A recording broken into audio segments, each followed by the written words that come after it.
Assalamualaikum warahmatullahi wabarakatuh. Saya Kevin Mardika, anggota kelompok saya sendiri. Oke, lanjut. Sini saya akan melakukan semacam simulasi menggunakan aplikasi OSIM ya, atau Operating System Simulator.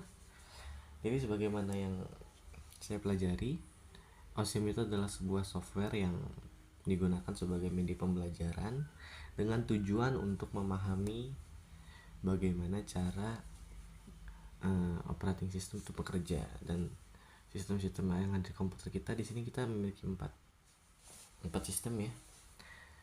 Pertama ada proses scheduling, ada memory, lalu ada file system, lalu ada disk management. Oke, kita langsung masuk ke ini dulu deh, proses scheduling. Oke, proses scheduling ini berkaitan dengan CPU ya. Kenapa? Karena CPU itu memiliki kemampuan yang terbatas. CPU itu hanya bisa melakukan satu proses dalam satu waktu. Oleh karena itu, agar proses menjadi lebih efisien, pengerjaan proses lebih menjadi efisien dan cepat, maka dibuatlah proses scheduling agar bisa lebih efisien ya pengerjaan dari proses di CPU-nya. Oke, kita langsung disuguhi ini ya. Tadi saat masuk kita langsung disuguhi setting untuk algoritmanya. Di sini ada beberapa algoritma yang bisa digunakan di proses scheduling. Pertama ada first come first serve, lalu ada shortest job first, ada priority, ada round robin. Jadi singkatnya, first come first serve adalah proses yang pertama kali datang, maka dia yang pertama kali diselesaikan prosesnya. Jadi dalam antrian, yang datang lebih dulu dia yang lebih cepat diselesaikan prosesnya. Lalu ada shortest job first, ini prosesnya dikumpulkan dulu lalu dilihat mana proses yang lebih cepat dan lebih pendek prosesnya. Jadi yang pertama dipilih yang paling cepat dulu. Lalu ada priority itu kita bisa memilih bisa menggunakan atau memprioritaskan dari beberapa proses yang ada. Kita bisa memprioritaskan satu priority-nya. Jadi kalau misalkan ada beberapa proses, kita bisa pakai satu prioritas agar ke depan gitu, walaupun tanpa urutan dan lain-lainnya. Lalu selanjutnya ada round robin ini adalah singkatnya itu kayak setiap proses tuh memiliki jatah waktunya masing-masing. Jadi tidak peduli prosesnya lama atau besar atau kecil, jadi setiap proses itu memiliki waktunya masing-masing, dan ini tuh jadinya adil aja gitu, ada batas waktunya. Jadi kalau misalkan ada proses yang melebihi batas waktu yang ditentukan, maka akan mengantri kembali ke belakang. Oke, kita mulai melakukan simulasinya ya. Simulasinya kita langsung pakai yang first come first serve aja ya. Oke, jadi yang pertama datang, dia yang pertama diproses. Oke, langsung tambahkan saja di sini prosesnya. Nah, ini P1 namanya, priority-nya 1 aja, submission-nya 1, 2, 1, mulai. Color-nya bebas saja, apapun itu. Ini cuma buat bedain proses satu dengan yang lainnya kok. Oke, lalu burst-nya tambah sini nggak apa-apa, buat melihat prosesnya lebih baik. Oke, lanjut P2, priority-nya juga 1, nggak apa-apa. Ini 2, oke. Ini 3 aja, nggak apa-apa. Nice. Oke, lanjut P3 atau proses 3 ya. Gini oke. Terakhir P4.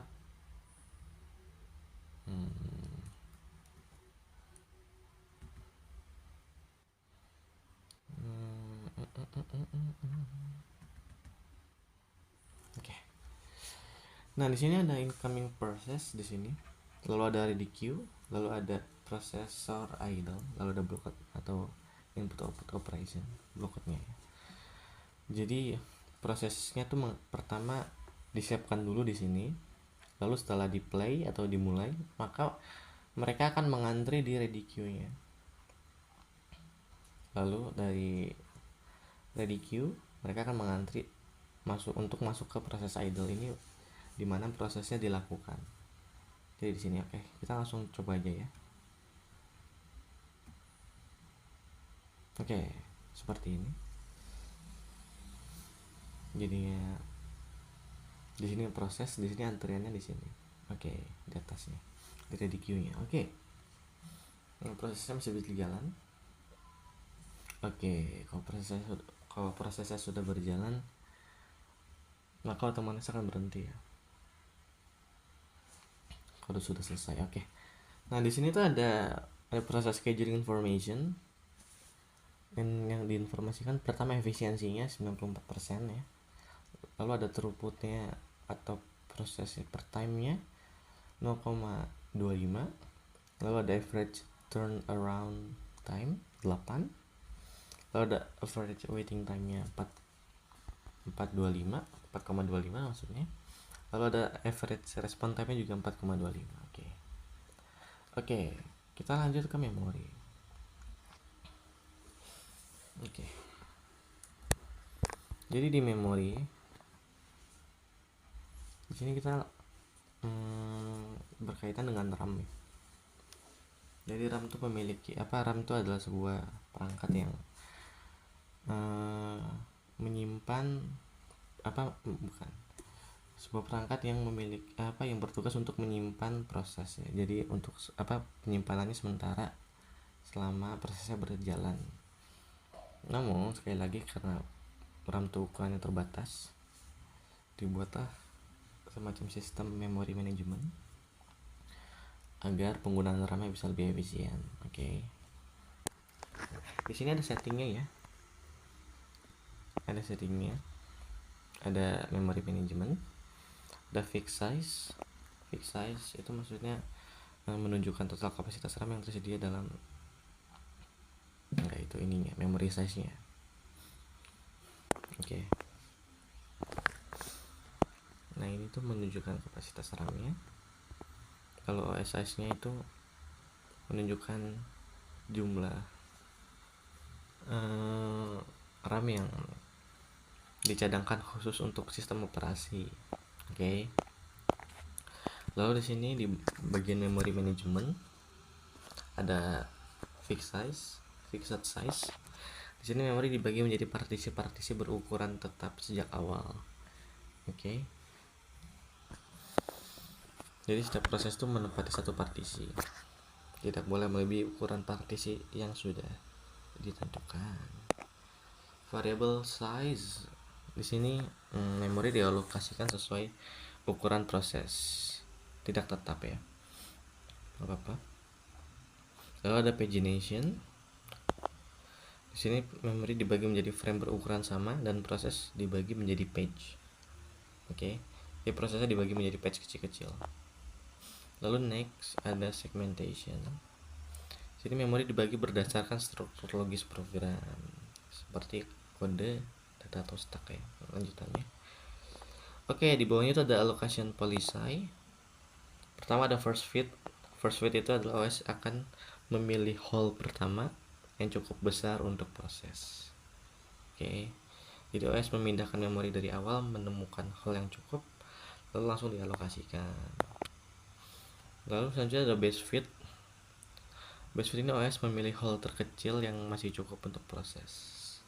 Lalu ada worst fit. OS memilih hole terbesar untuk proses. Jadi kalau misalkan hole ini memilih proses terbesar terlebih dahulu. Best fit itu memilih proses terkecil lebih dahulu. Oke, kita langsung mulai saja. Di sini kita pakai variable size, lalu pakai best fit deh. Oke, kita tambahkan prosesnya ya. Name-nya B1, size-nya 3 boleh, duration-nya 1 apa-apa. Lalu di sini ada P3 lagi, P2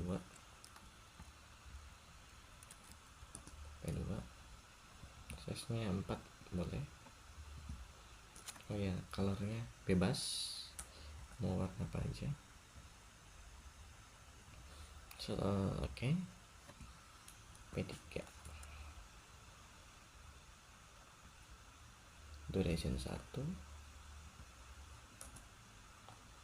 dan satu lagi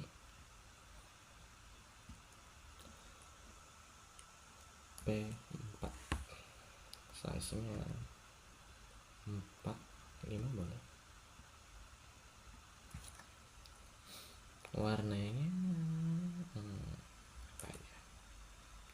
Oke, dan nah di sini ada proses queue-nya, proses antriannya ya di sini. Oke, di sini ada main memory, nanti prosesnya akan dilakukan di main memory. Oke, kita lanjut. Nah, ini dia prosesnya datang ya. Oke, selesai ya.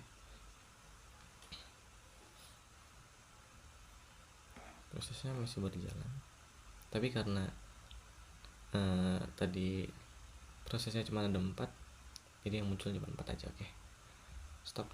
Nah, dia ada occupation reportnya, jadi addressnya kosong, kalau 4 bawahnya seperti ini, durasinya unlimited. Oke, kita lanjut ke file system saja.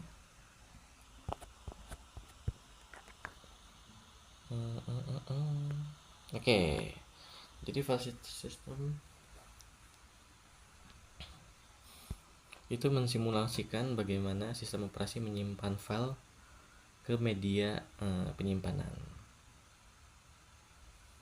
Jadi bagaimana blok dialokasikan serta bagaimana alamat file bisa dapat dilacak. Oke, di sini langsung ada settingnya ya. Hardware settings, block size ya, ada block size. Jadi block size itu ukuran satuan terkecil penyimpanan data dalam disk. Oke, lalu ada memory size. Memori pada file system menunjukkan total kapasitas disk yang tersedia untuk penyimpanan file. Jadi 1024 unit. Oke. Lalu ada allocation method ya di sini. Yang pertama ada linked allocation file allocation table atau FAT ya. Jadi pengertiannya tuh file disimpan sebagai rantai blok dan hubungan antar blok dicatat di table FAT. Lalu ada indexed allocation triple indirect block atau Unix ya. Di sini tuh pengertiannya setiap file memiliki blok index yang berisi daftar alamat blok data file tersebut. Oke, kita akan langsung aja ya. Kita menggunakan linked allocation file allocation table FAT. Oke, nah di sini ada logical file system di sini. Nah, ini contoh file system ya. Sini kita bisa menambahkan, ada add file, ada add folder, ada add link, ada update. Kita coba add file ya. Kita tambahkan file baru F1 atau file 1 ya. Size nya 3 boleh, warnanya bebas. Oke, F1 nya di sini nambah ya. Lalu juga di sini bisa update itu untuk merubah file sistem yang sudah ada. Misalkan kita mau ubah dari size nya 3 menjadi 4. Nah, udah diupdate ya. Lanjut kita tambah file lagi, boleh. F2. ininya 2 aja. Oke. Nah kita coba ini nih, coba add folder baru ya, foldernya D coba. Nah ada di sini. Jadi ini bisa ya dari folder C kita tambahkan file di D ya, F2 F3, size nya 3, warnanya bebas. Oke. Nah yang terakhir di sini ada link ya, jadi ini bisa menyambungkan antara folder satu dan lainnya atau file satu dan lainnya, jadi menjadi nyambung. Oke. Link name-nya link aja. Oke. Nah ini udah terhubung semua ya. Jadinya itu seperti ini. Kita lihat ya di table ya. Nah jadi di sini tuh bloknya ada antara 128 sampai 137 dan semuanya tuh semua untuk yang ini 129 sampai 130 dan seterusnya. Lalu state-nya semuanya used ya, atau digunakan. Oke, nice. Oke, kita lanjut ke disk ya, ke disk management. Oke. Disk management. Jadi di disk management ini kita akan mencoba untuk mensimulasikan bagaimana cara kerjanya disk ya.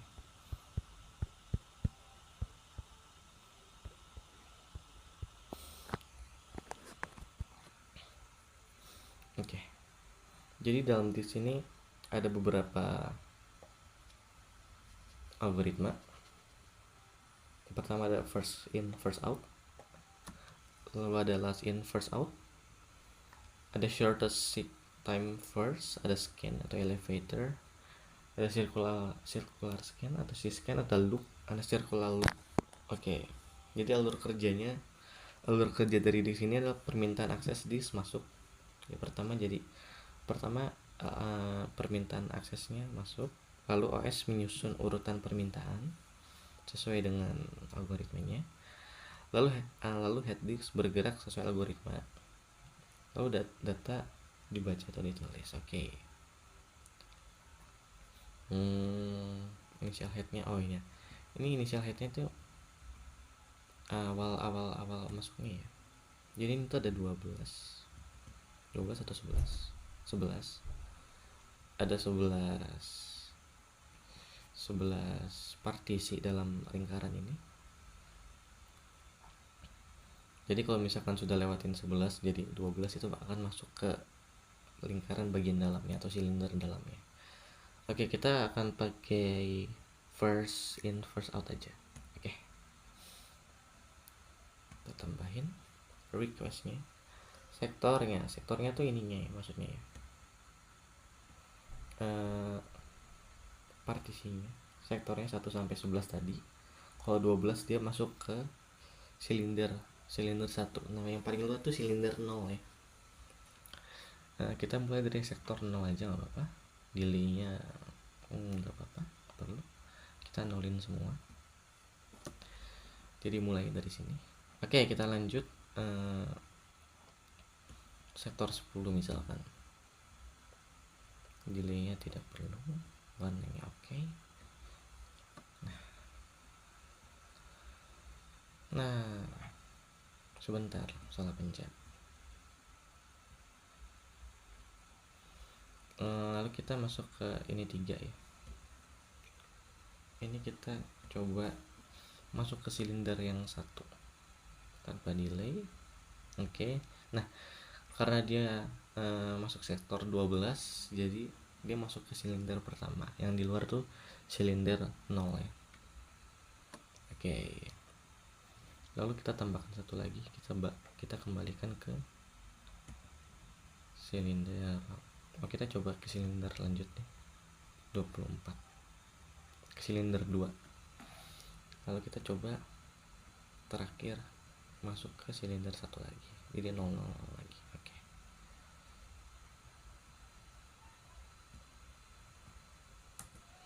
Oke, dan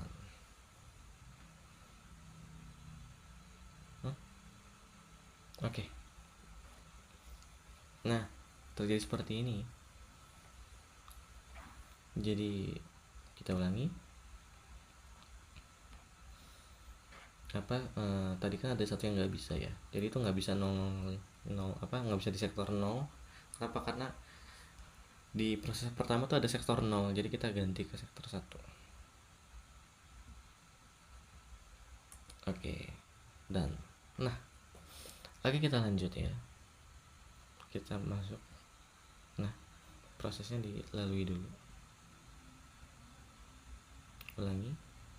Jadi pertama tuh kita melewati sektor yang 0 dulu. Kenapa? Karena ada first come-nya ini kan 0, sektor 0. Nah, itu prosesnya berjalan ya. 24, lalu kita kembali ke atas lagi. Nah,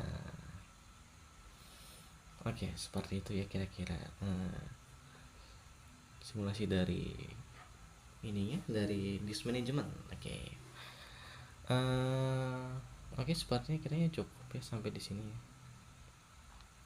ya. Kita sudah mensimulasikan keempat dari sistemnya. Oke. Jadi saya sudahi saja, kurang lebihnya mohon maaf. Terima kasih semuanya. Assalamualaikum warahmatullahi wabarakatuh.